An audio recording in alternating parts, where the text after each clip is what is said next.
if you are at Podfest, come check us out. We are actually speaking about how to make video profitable. Woo, baby. Let's go. All right. I'm actually about to drop a golden boulder right here before we start the episode. Do it.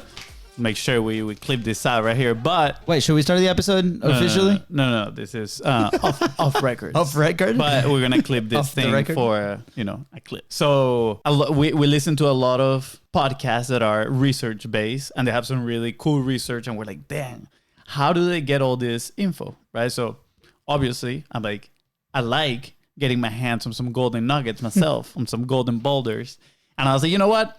I'm gonna open myself. I already had one, but I'm gonna actually curate an RSS feed for myself. There's this app called Feedly, and then you just sign up, pretty simple, and then you kind of put the websites that you want to get news from. And I did that. Honestly, it's like a game changer because it's like an email inbox. So you just jump in there. But with the topics you want. It has the news. From the sites you want. Yeah, and then you kind of quickly revise the headlines, and you're like, I like this, I don't like this, I don't like that, I don't like that. And then whatever you like, you read. Through that, right, I landed on this news talking about The Last of Us, which is a video game turned into a TV show by HBO, which is how we came up with today's topic. So the Golden Boulder is more on have an efficient way of sorting out this all this news, all these things, your research. Yeah. So then you can come up with cool topics pretty quickly. We literally put this episode in the last hour. We read this thing. I was like, bro, this is trending. You did. We're gonna give some of the data here in just a little bit, but we're we gotta leverage this thing. Let's jump on the Last of Us bandwagon. I love it. Let's kick some booty. Without further ado, here we go. Hey, I'm Luis. And this is Luis. And welcome to the Content is Profit podcast. And here you're going to get the insights, accountability, and drive to create consistently and increase revenue. You'll hear from top entrepreneurs, creators, and anything and everything you need to know about content. All this while having a good time. The goal of this podcast is simple: entertain, educate, and turn your content into profit. Let's go. Ka-ching. Ka-ching. All right, cool episode ahead, guys. Today, we are talking about The Last of Us, an HBO marketing lesson. We're gonna, guys, take out your notes. The last of the BIZBROS. Take out your notepads. If you don't know what The Last of Us is, it is a video game turned TV show by HBO. They launched January 15. That was the premiere, and it blew up. It was massive. So we're going to be talking about some of the lessons from HBO's marketing towards the show, because they're pretty impressive, not gonna lie. Yeah, absolutely. It's impressive. It's creative. We always talk in this industry with the companies that when they're trying to go and launch a product or a thing that they want to put out into the public, it's funny, a lot of the conversation is yes, we're going to be launching this next week. And we're like, you are so late. We have to be started to plan this. And, we had a few episodes with Steve Larson comes to mind, who's a great marketer as well. Hopefully, it would have been great to have P.T. Barnum on the show, but, he's dead. Yeah. But he has his book. There's a book. Maybe we can feed all his work to ChatGPT. And we'll have a conversation. And then we have a conversation through chat with ChatGPT. And then we grab that and use an AI voice to replicate P.T. Barnum, or what it would have been, P.T. Barnum's voice. Oh. And then we have an episode like that. Okay. But for those don't know P.T. Barnum, obviously, there's many things, but that's on a whole other episode. But he talks about campaigns and how far ahead you have to do it and all the creative things that you can do to attract that attention, right? And what HBO has done with The Last of Us is something big ass campaign. It's a big campaign. And here's the thing. Obviously, we're familiar with the video game. I haven't played it. I'm not a fan of that type of video game. I haven't played it either. But we know of the game. But at the same time, we were not aware of all these ecosystems of campaigns that happened, and it's amazing. So FONZI is going to do a breakdown. I'm going to comment on some of it if I feel like I have smart comments, and then we go off of that. So before we tell you how long this campaign was, take a guess. How long do you think HBO has been marketing The Last of Us for? Right, but while we wait for the answer, here's some stats, right? So The Last of Us is HBO's second largest debut since making shows available digitally. That is pretty impressive. I think the biggest one was Broadwalk Empire, actually. Or Boardwalk. Broadwalk. I don't know. One of those. But I think it might be mistaken. And I think it's Game of Thrones too. Not going to lie. Because Game of Thrones is pretty epic. That being said, the show is based on the video game, which was launched in 2013, which sold 3.4 million copies within 3 weeks. That is pretty impressive. That's big, yeah. Yeah, 3.4 million copies in 3 weeks. Now, here it is. When did they start marketing this thing? HBO began teasing its new series about a year and a half before its premiere on January 15, taking a slow burn approach to feeding content to fans of the video game by the same title over time. Just for reference, the show was greenlit in November of 2020. So they greenlit the show November 2020, and then they started filming the show in, I think it was like June 2021. So I feel like in those 6-7 months, they did the whole planning. It was like they probably were sitting down in a table, kind of like this one we're sitting right now, like masterminding, and they were like, these world. Are the things that we can do, right? Yeah. And again, I think this is pretty impressive. Just for reference and credit, so we don't get in trouble, we are getting a lot of this information from Ad Age, an article that we read on our Ad Age. It's all in our heads. It's all in our head. We knew all this just by watching the thing, right? But here it is. The strategy appears to have paid off already. Sunday's premiere drew an audience of 4.7 million across linear and streaming, according to HBO, making it the second largest debut since the network began making its content available digitally. That number grew to 10 million in 2 days. That's pretty insane. 10 million people watching the show in just 2 days. And, I went to keywords everywhere and I was like, I'm curious, how much has the surge spiked up, for The Last of Us? I was like, is it worth riding this trend? And I guess it is worth. That's why we recorded this episode. Well, on top of the great marketing lessons. Of course. Wow. Leverage traffic. Cloud chaser. FONZI cloud chaser Camejo. Okay. Yeah, but pretty much. Another marketing lesson within that. Ride the waves. Lesson. We talked about this in the past. Okay. That is true. So September 2022, they had a monthly surge of 1.5 million searches. But what I found pretty impressive, first of all, is the value of the brand. Yeah. Because since the game was launched in 2013, obviously there was a big spike on 2013 when they launched. But across the rest of the years, it's insane. Like there's like every single month, there's like 500,000 searches for this game. That talks volumes about this thing. It's crazy, right? Like they really have true fans. But in January 2023, it spiked up to 7.8 million searches. And I'm sure like that's an estimate from keywords everywhere, but I'm sure that number is even higher now. Yeah, probably. And not only, obviously on the web, but probably on social media, people just organically announcing this thing. I'm personally a big fan of Harry Potter, and they're coming out with a game. So I've been all over that strategy alone, right? And obviously this is a whole other universe in the gaming side of things. But also, fun fact, the Last of Us games actually are ranked now above the Hogwarts game, the Harry Potter game that is about to come up. Meaning people were like, this is awesome. They went back and bought the game again. Yeah. A game that was from a few years back. Yes. I'm going to put this out there. Harry Potter is just in pre-sale. Hasn't officially been launched. But anyways. Salty. Yes, 100%. But anyway, regardless, it's pretty impressive, right? But on the marketing sense, like, this speaks volumes on obviously the true fans, right? Your real audience that's out there. So we know that the gaming industry has very fanatical people behind them, right? If you like a game, you follow that game. We have this guy that the assistant manager in the coffee shop that we went to. He loves gaming, right? He loves a game called Destiny, and that's the only thing that he plays, right? And we're like, why don't you try different games, right? I'm a gamer whore. I go through my stages and I play all the games and I don't get better at any of them.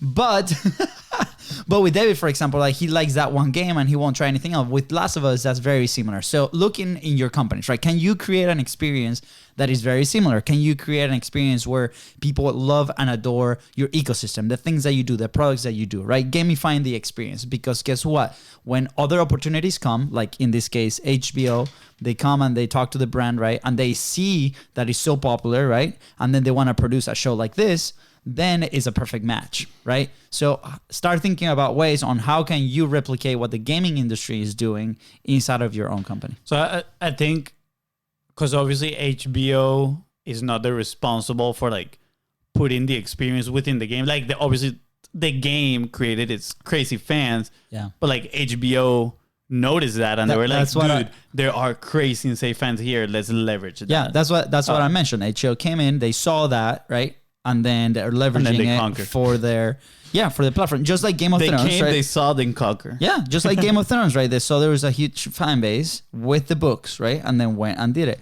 Just like Universal did with Harry Potter, and now is a massive brand across the world, and the parks and the things which is there. Yeah. So here, before we dive into like some of that strategy that HBO commented about for marketing the show, here's some of the results. Well, of course, all the like 4.7 million streams on day 1, 10 million on day 2. Also, it increased by 69% in the US alone, the downloads of the HBO Max app. That is pretty crazy. And it pushed the app to number 4 in the iPhone App Store, which I think is pretty insane. Because now you got millions of Apple users that are logging into their app store on a daily basis, and the app is right there. So that one is not necessarily,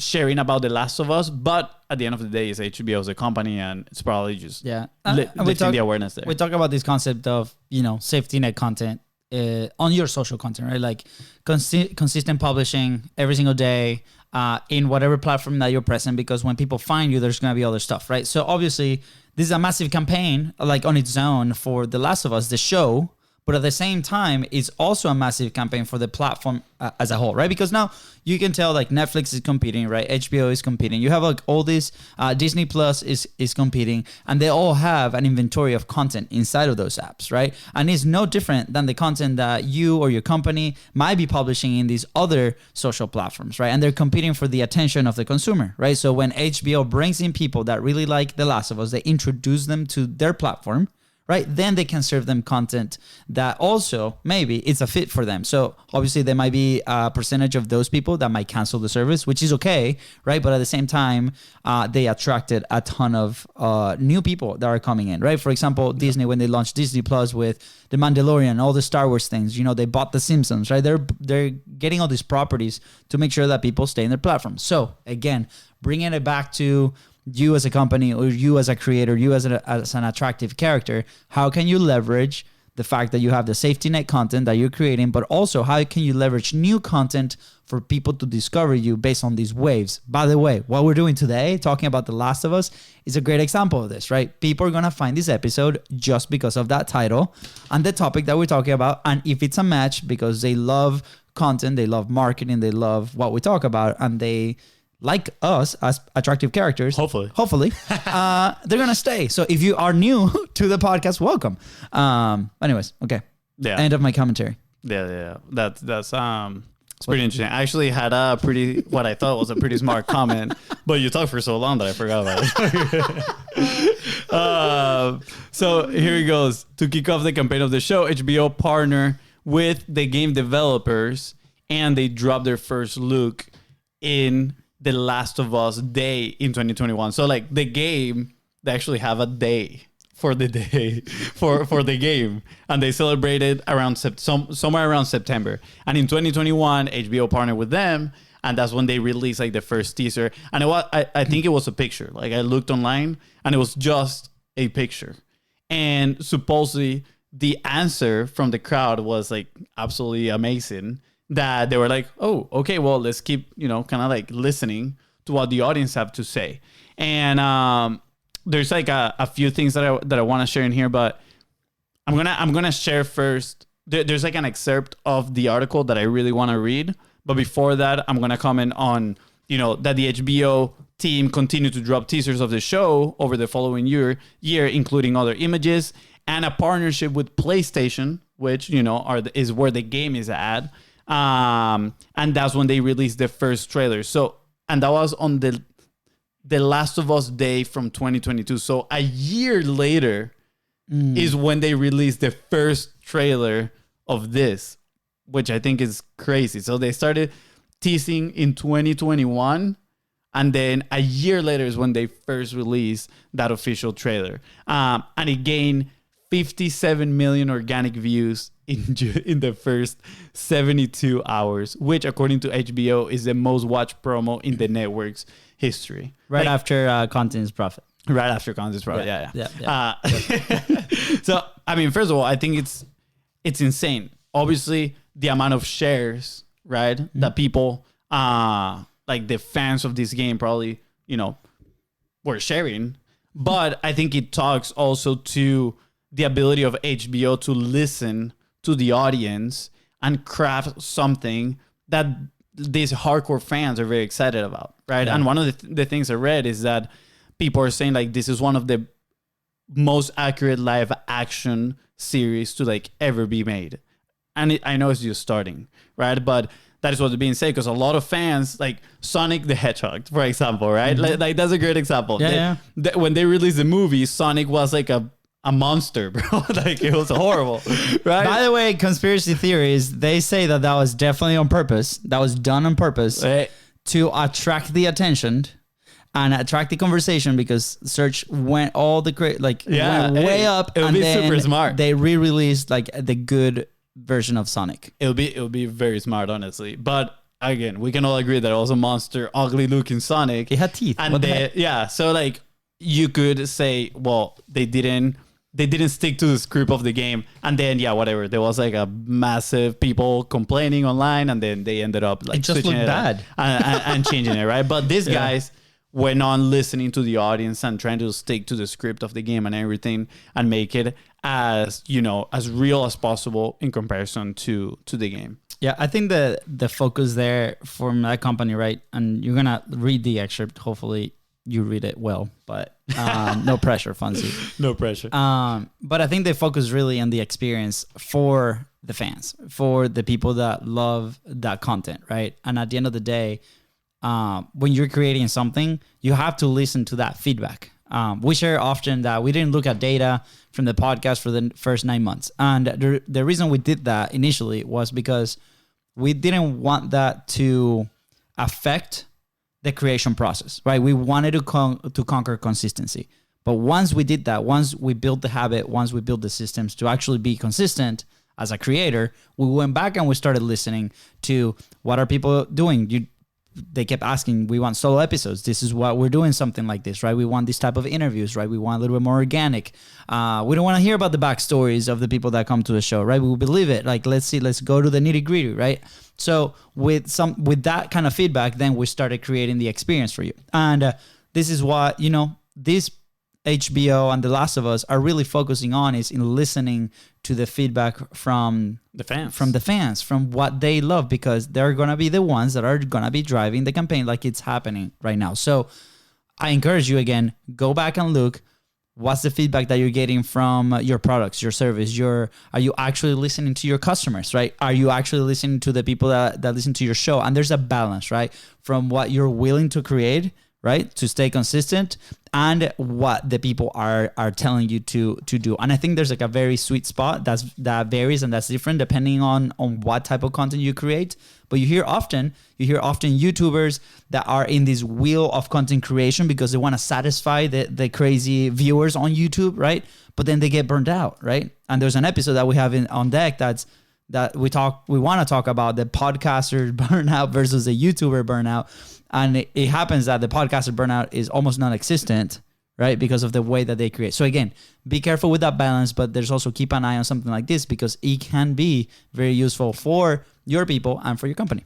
I remember the what I thought it was a smart comment from like 5 minutes ago. You still think it was a smart comment? Are you gonna say it? I think it's a smart comment. What I wanted to say when you were talking about, you know, Disney and all these people kind of like buying these different shows and leveraging the fan base was about the importance of having your own IP, right? Your own intellectual property. Like that is what these like media companies have. Like obviously, you know, Marvel with the superheroes, those are their IP, and then they grow their fan base.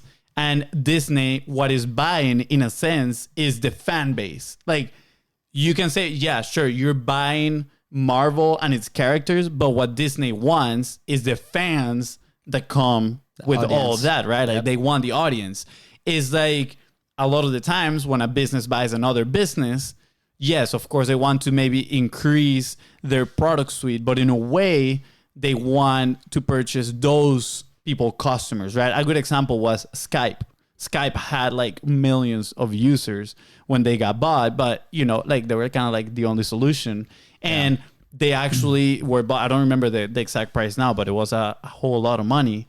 And mainly it was because of the database of users that they had, because Microsoft could have easily built another Skype, but then they have to go out there and acquire customers, you know, which obviously comes at a cost. So they decided, why don't we just buy Skype for a whole bunch of money? Yeah. And we have all the clients, and right? It's way cheaper as people are already indoctrinated, right? And to bring it on the content side of things. Wait. Before you bring it. That was actually really smart. No, I want to bring it. I haven't finished my smart comment. But this is a smart comment within your smart comment. No, but then I'm going to forget Write it down in your paper notebook. Right, so just to wrap the smart comment up. Hopefully it's smart for you. Let me know. If you're listening, let me know if it's smart or not. But for that is, make sure you're developing your own IP within your business. It's like, alarm. Time's up. Time's up, bro. Make sure you're developing your own IP within your business, right? So, for example, we have like our publishing platform, right? The pipeline platforms, and we create these frameworks and we wrap them around this IP. Publishing pyramid. That's the first one I said. No. What did I say? Pipeline platforms. No, but before that I said publishing pyramid. You said it twice. You're not listening to me. No, you said it twice. The point is, make sure you rewind it. Make sure you're also creating your IP so it increases the value of your company. All right, go with your subsequent smart comment. Find it in the transcript. You said it twice. Anyways. No, I said publishing pyramid, bro. Okay. No, what I was going to say is like, okay, this company is buying like the audiences, right? So how can you implement this on social? You can go ahead and find pages, or whether it's an Instagram or a TikTok or influencers around your topic, Facebook groups, right? Communities that are already talking about your platform. If you are not building it from scratch, right? If you don't want to do that, there's ways that you can actually go ahead and be part of a community like that. So what are the topics that you talk about? What are the things, what are the products that you have? Who is the people that you serve? Who's the market, right? You can actually go ahead and purchase these properties, right? And it hopefully, do your research, make sure that these are actually engaged customers, engaged audience, engaged people, right? They're not just like fake bots, but you can also go purchase a community like this. In fact, a few months ago, there's a project that we really want to put out there in the world of soccer. And I was doing some research on soccer pages on social and soccer groups and communities, right? And I came across several communities that have a ton of people in their Facebook groups. And it was just put on hold, just our own personal capacity to go execute.